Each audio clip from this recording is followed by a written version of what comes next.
optimal performance occurred within a mid-level range, while poor performance was observed at low and high levels of arousal.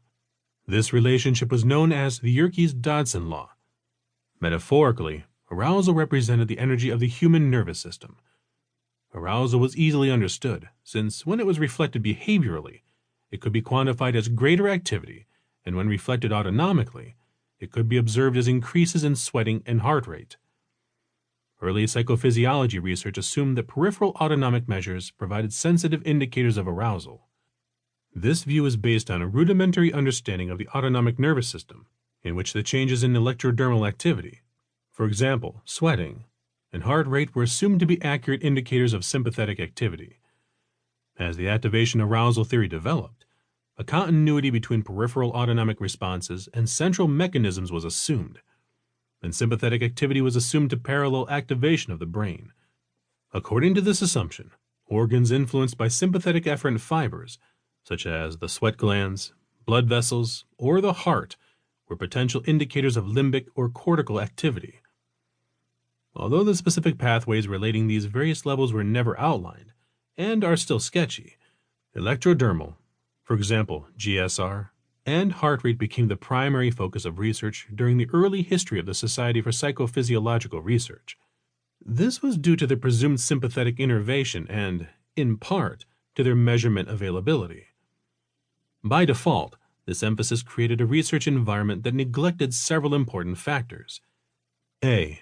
Parasympathetic, for example vagal, influences. B. Interactions between sympathetic and parasympathetic processes. C.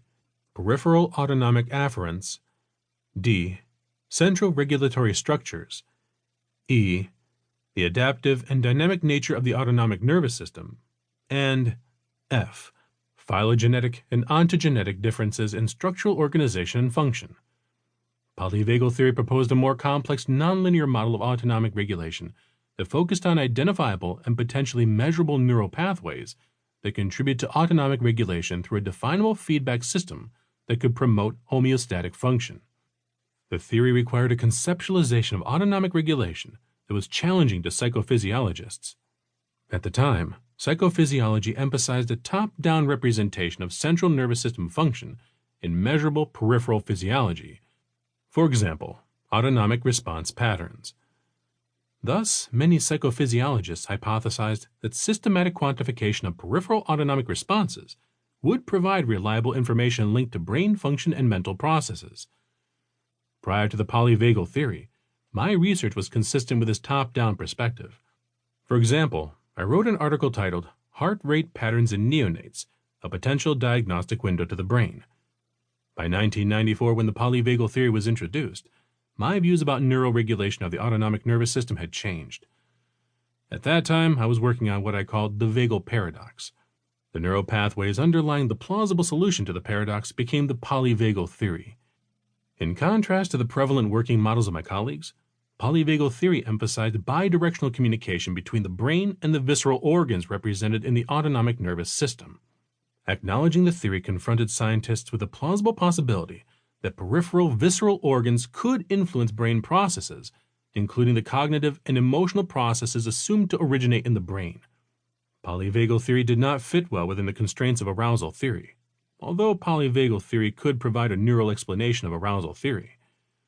Arousal theory fit an outdated, but still taught model of the autonomic nervous system that interpreted arousal as a competition between the sympathetic and parasympathetic nervous systems. However, it did not provide any explanation of how low arousal could occur with increases in parasympathetic nervous system activation.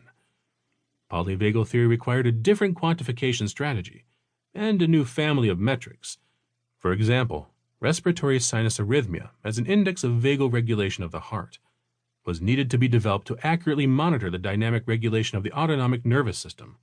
The theory encouraged scientists to look beyond mean levels of variables and to study the periodicities in the physiological signal that represented the features of the feedback system that evolved to optimize homeostasis. The time series methodologies complemented descriptive statistics, and new measures could describe the systematic perturbations around the set point. In my world, this was observed as periodic variations in heart rate around the mean or set point of the heart. For example, the periodic variations of heart rate at the frequency